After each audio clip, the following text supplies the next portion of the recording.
everyone. Hope everything is going well. Okay, Jeff Wilson and this loaded box thing. He was on with Cage. What was it? A year ago? 2 years ago?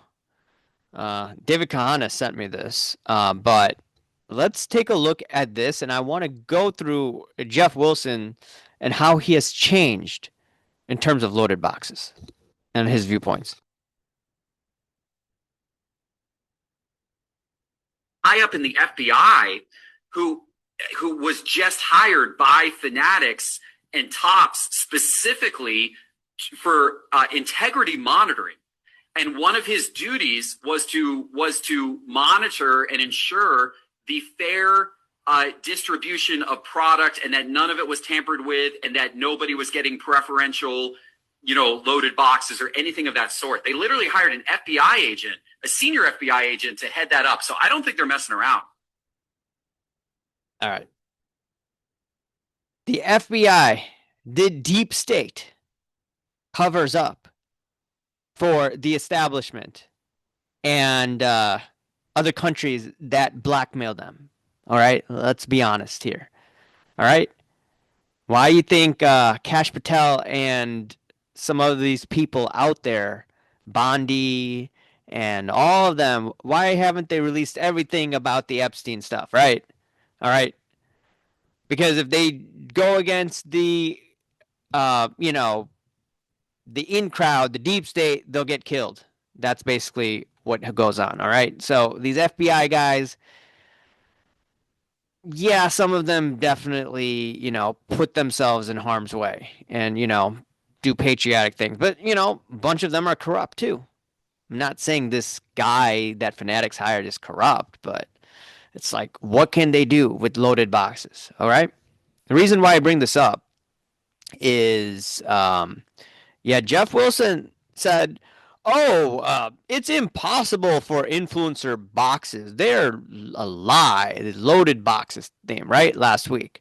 He said that, well, it was KPMG that has an audit, and their audit said that, hey, look, maybe you could listen to it.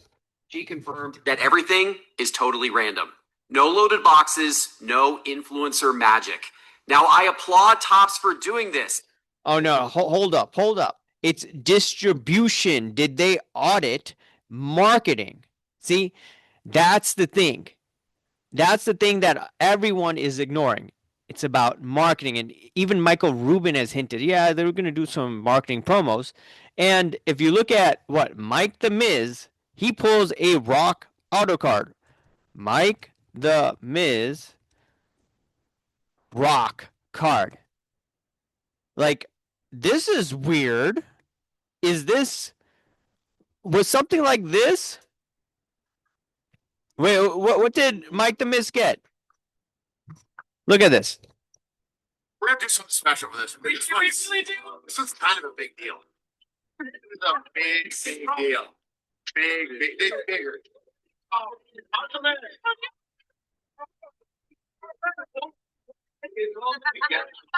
like that. We're gonna wrap.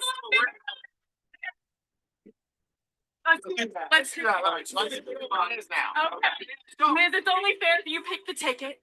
This is a big one, by the way. George. Number 8 out of 10. Autograph.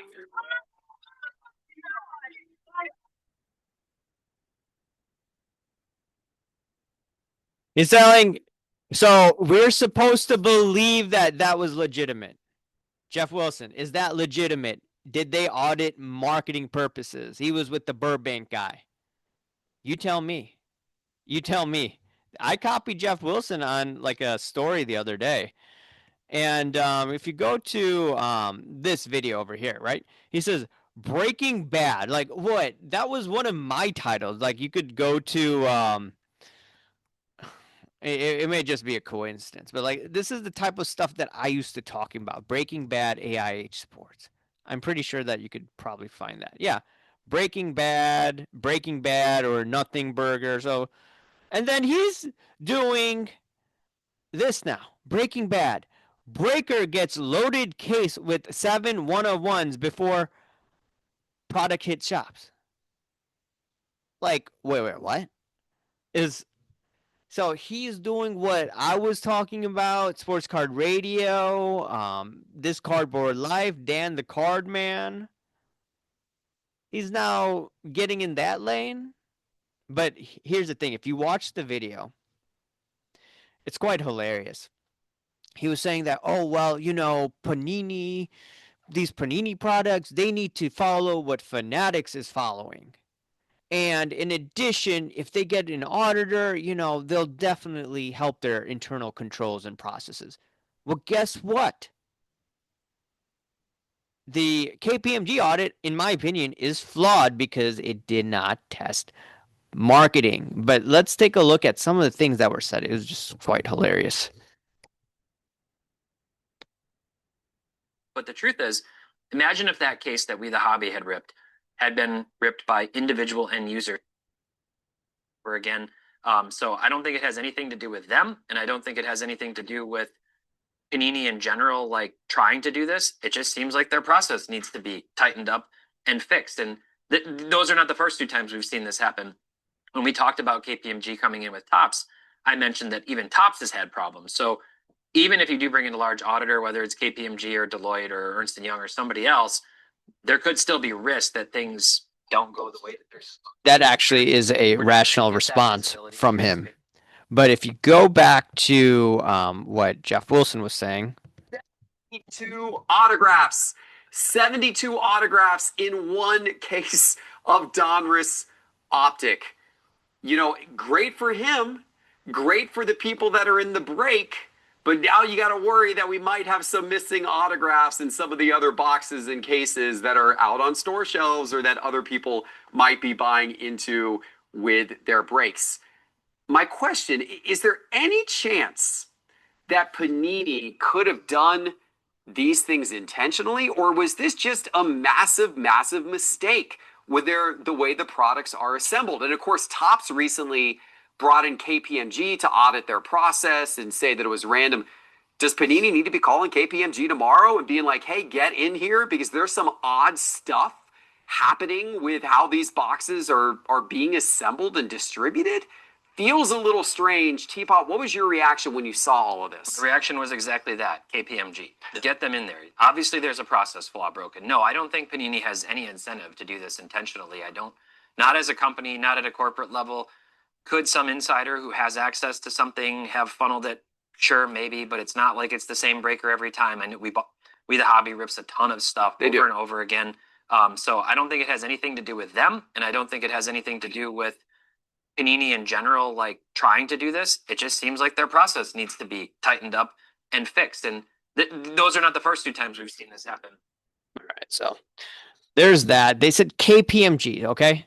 KPMG won't solve anything because the audit is flawed to begin with. And that's something that, once again, they're not going to get into. And this dude doesn't think that it's possible. It wouldn't make sense to have loaded boxes. That's what he was saying. A random unfortunate occurrence that occurred, or is there anything more to this? It's got to be random, in my opinion. We talked about the whole Topps audit, and we all had pretty similar views on that. I was pretty surprised to see our comment section mostly saying the opposite, saying, "Oh, it's definitely rigged." Of course, that blows my mind that people still think that companies this big would risk it all, risk their entire So he's in disbelief that big companies engage in hanky-panky. Come on. I mean, I don't want to get too political, but come on. Let's look at Pfizer, man. Come on. Let's be real. Okay. Anyways, let me know your thoughts about all of this, and I'll talk to you later. See ya. Bye. Come on.